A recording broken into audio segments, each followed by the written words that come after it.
faire donc des morsures là, multiples morsures sur différentes personnes. Ça semble être un malinois croisé. Donc, je vais dire semble parce qu'évidemment, là, c'est purement basé sur son apparence. On verra là, si on lui fait passer un petit test style Embark pour valider là, qu'est-ce qui ressortirait de ce test-là. Mais ça semble être ce type de chien-là. Ça fait actuellement 3 mois, je pense, qu'il était au refuge. Donc, évidemment, tout ce qui est possiblement là, de type malinois ou berger allemand vivent extrêmement mal l'enfermement. Tous les chiens vivent mal l'enfermement, mais il y a quand même des types de chiens pour lesquels c'est vraiment plus compliqué. Donc, ce qui est difficile aussi pour ce type de chien-là, avec ce type de comportement-là, c'est qu'évidemment, ça restreint énormément les gens avec qui ils peuvent rentrer en interaction pour des raisons évidentes de sécurité publique. Donc, c'est tout à fait normal, mais ça rend la vie de ces chiens-là encore plus compliquée parce que moins de gens qui peuvent les sortir, donc moins de temps de sortie, ce qui fait que ça devient un beau ou un mauvais cercle vicieux. Donc c'est ça, nous c'est un peu nos types de chiens, on va dire chouchou. Alors on voulait lui donner une vraie chance, pas que le refuge donne pas de vraie chance aux chiens, mais disons que c'est assez difficile de réellement évaluer les intentions de certains individus lorsque les besoins de base évidemment ne sont pas comblés. Il faut savoir évidemment que entre autres à cause du manque de ressources, c'est un chien qui est largement médicamenté, donc on parle de dose maximum de gabapentin et de trazodone. Donc encore une fois, c'est très difficile de faire une vraie bonne évaluation lorsque le chien est médicamenté. On prétend absolument pas qu'on va soit réussir ou le sauver. Les euthanasies comportementales ont leur place dans les options lorsqu'on parle d'animaux. Par contre, de mon expérience et de mon expérience et même mon opinion personnelle, c'est que ça reste une très petite minorité pour laquelle ça va s'appliquer. Est-ce qu'on va réussir avec ce chien-là? J'ai aucune idée, mais je pense que l'important, c'est du moins d'essayer puis de donner une vraie chance. Donc, c'est ce qu'on va tenter de faire. Chez Entraînement Canin Québec, on essaie de prendre un rescue par année auquel on va justement offrir un programme d'entraînement complet et de rééducation, en fait. Donc, c'est ce qu'on va tenter de faire. Puis, on veut le faire aussi avec les standards de l'entreprise. Donc, pour nous, on veut un chien, justement, qui est sécuritaire, qu'on peut apporter partout, qui est à notre écoute à 100%, qui peut être libre aussi. Donc, on a vraiment des standards élevés puis des objectifs là, qui sont non négociables pour les chiens qu'on aide et ceux avec qui on travaille également. Fait que le but, là, c'est de faire la même chose avec lui puis de regarder si on est vraiment capable d'enrayer en fait ces comportements de morsure, parce que ça va être vraiment le nerf de la guerre avec lui. On remercie le refuge d'avoir essayé, par contre, avec lui, puis à toutes les gens qui s'en sont occupés. Un petit coucou spécial à Mégane, pour qui on a eu un petit coup de cœur, puis qui semblait être celle qui s'en occupait le plus, puis qui a fait un excellent travail avec lui, j'en suis certaine. Donc, tu peux être sûr, Mégane, qu'on va continuer de vraiment bien s'en occuper. Gab, as-tu quelque chose à dire, puisque c'est toi qu'on a envoyé en urgence à faire son évaluation il y a 2 jours? J'étais pas prête à ça, non. Pas grand-chose à dire de plus. T'as pas grand-chose à dire de plus? Non. OK. C'est ça. Donc, j'ai survécu. T'as survécu, oui. On a envoyé Gab en sacrifice. Quand même, peut-être qu'on pourra mettre dans le bas là, un extrait de ton interaction avec lui. Donc, on peut vraiment voir le comportement qui est problématique, de se retourner et de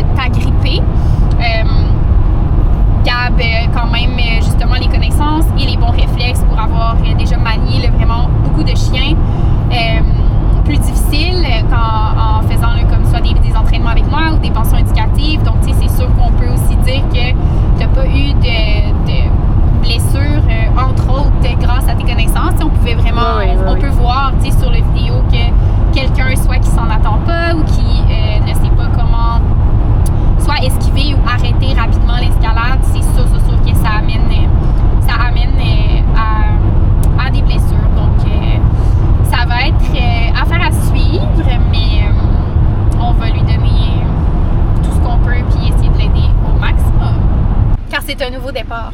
Nouveau départ, nouveau nom. On part à neuf. On laisse notre passé négatif derrière. Rambo, c'était son nom de bum violent. Maintenant, on va l'appeler Sigo. Sigo, pourquoi? Conjugaison du verbe seguir en espagnol, qui veut dire je continue. Yo sigo. Avoue que t'aimes ça? Ouais, c'est parfait. Cool, significatif. Sigo, t'aimes-tu ça? Qu'est-ce que t'en penses? Hola, señor Sigo, ¿qué tal? Donc, ce qu'on va faire ici, c'est que peut-être que ça peut aider certaines personnes qui vont adopter des chiens en refuge. Donc, tu sais, c'est quoi les premières étapes selon nous, tu sais, en tout cas, ce qui est idéal. Fait que la première chose qu'on fait dans mon monde idéal à moi, en tout cas, c'est d'aller prendre une grande marche avec le chien. Donc, c'est ce qu'on va faire avec lui, c'est ce qu'on va commencer à faire. C'est des chiens qui vivent dans un environnement qui est comme plus stressant, plus violent, très dur pour eux de réellement décompresser. Puis justement, il manque d'activité physique à cause du manque de ressources, évidemment. Donc, c'est la première chose qu'on veut faire. Puis, tu sais, je vous dirais 1h30, 2 heures. T'sais, donc, quand on veut vraiment avoir l'effet relaxation, décompression d'un chien, c'est pas genre une 15 minutes, puis après on rentre, puis on va refaire un 15 minutes plus tard. C'est vraiment de faire une première grosse activité physique avec eux. Évidemment, lorsqu'on a un chien, mettons, qui a une historique de morsure comme lui, j'y vais pas toute seule. Donc, on est 2 personnes. Ce qu'on a fait, c'est qu'on a mis 2 laisse-lasso au cou du chien. Donc, évidemment, on va être en mesure d'intervenir puis de mettre une ou l'autre en sécurité si jamais il décide de se retourner puis de nous mordre. Si l'animal, en ce moment, ne nous connaît pas, il n'a pas confiance en nous et tout, c'est vraiment normal. Le but aussi d'aller faire une marche avec lui ou en forêt, c'est d'essayer de créer un petit sentiment d'appartenance déjà, un petit sentiment d'équipe. Donc, les animaux créent des liens par les aventures qu'on fait avec eux, les défis qu'on relève ensemble, ces choses-là. Souvent, les gens, pour la majorité, selon mon expérience, sont tentés d'essayer de montrer au chien « Ah, tu vas avoir un beau divan, garde ta maison et tout. » Donner beaucoup d'amour, c'est pas nécessairement le bon premier réflexe. Chez les animaux, l'amour, ça s'achète pas, hein, ça se commande pas, ça se mérite. Puis ça se mérite et ça se crée par est-ce que toi, tu es une personne qui me fait sentir bien ou non? Et la meilleure façon de faire sentir bien son chien, c'est de l'amener dehors et de faire des activités avec lui sans rien exiger. Juste comme on est ensemble, on marche ensemble, comme on fait un peu en ce moment. Donc, c'est la première chose que je vous invite à faire. Puis même, je vous dirais, si vous êtes en mesure de prendre une belle marche à partir du refuge, donc déjà de l'embarquer dans votre voiture, puis pouf, tu sais, on a fait 1 heure, 2 heures de randonnée, ça va donner une meilleure chance au chien, tu sais, d'avoir un bon affect. Donc, une espèce de sentiment de soulagement, relâchement. Donc, ça peut vraiment aider. Première chose, là, activité physique. Pas essayer de le convaincre hein, qu'on est une bonne personne, que nous, on est gentils. Simplement faire ce dont lui a réellement besoin. Donc, c'est pas mal ça la première étape que je suggère à tout le monde. Bon, ça, c'est peut-être pas une étape obligatoire pour tout le monde. Mais moi, j'aime leur donner un bain quand ils arrivent. Juste genre que mon chien sente bon. Puis aussi, ce que j'aime appliquer, c'est le Malaceb. Donc, c'est un shampoing avec, entre autres, de la chlorhexidine et d'autres agents actifs pour peu importe tout ce qui pourrait être fongique, un petit début de dermatite ou peu importe des choses qu'on pourrait pas voir. Donc, je trouve que ça donne une petite chance. T'sais, on sait jamais aussi dans les refuges là, qu'est-ce qu'il peut avoir, là, juste à la quantité de chiens qu'il y a. Donc, pas une étape peut-être obligatoire pour tout le monde parce que ça peut aussi aller plus ou moins bien. Puis surtout pas comme seul à la maison, mais nous, on va s'essayer. Hein? Puis quand même, on l'a quand même muselé juste par prévention aussi pour se donner une petite chance. Courage, mon petit bébé. Wow, on va être un beau chien fier. On se lave de nos péchés antérieurs. C'est le bain de la Renaissance.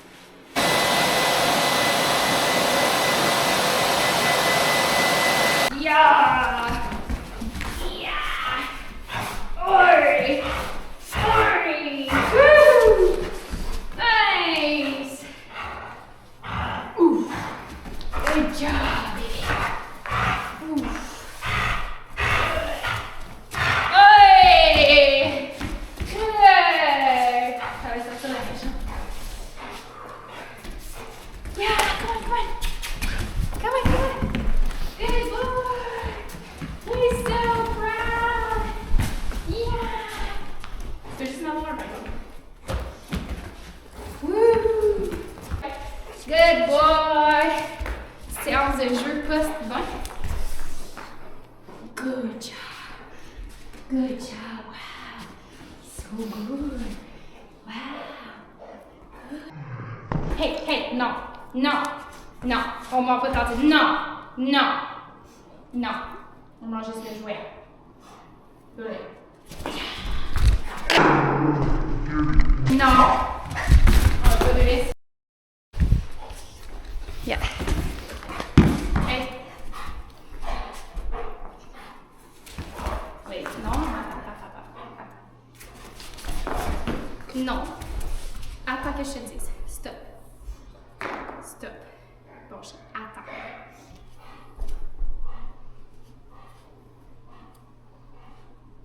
Okay. Good! Nice! Wow! So smart! So smart! Woo! Yeah! Hey! Good! Get it! You don't lose it. Oh!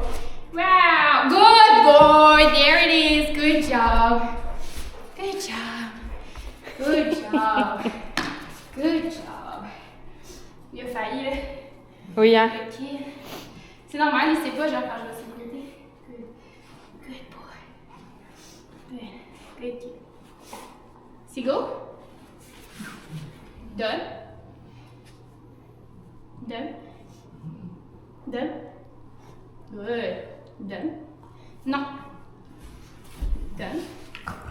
Oui, tu peux faire le bacon, ça ne dérange pas. Good. Non. Done. Écoute attentivement. Good. OK. Good boy! Wow! He's so smart! Cours avec moi. Good! Good job! Good! Woo! Nice! Wow, nice catch! Wow, post. Good! Hey! Yeah, allez bien. Ouf. Good. J'ai comme pas le bon angle.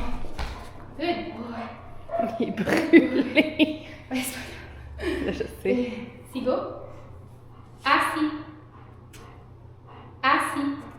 Good. Assis. Done.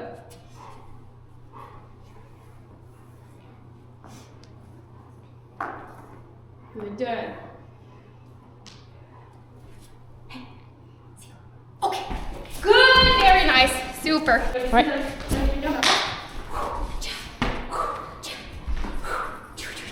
Ready? Okay, get it. Okay, come on. Get it. Non. No. Hey. No. Hey. No. Do. Assis. Good. Assis. Good job! Wow! Good boy! So good! Woo! Tiens, montre le mieux, montre le mieux. Ah, good kid! Wow! Wow! Good job, Tito! Vas-y, get it! Go! Wow! Yes, your foot is or ball on the body. So proud! Yeah! Good! Cool, avec moi? Woo! Nice! Good job, buddy! Good job, buddy! Good boy. Good boy. Il aime pas se faire coller. Good boy. Je sais pas si je peux prendre une photo. Good.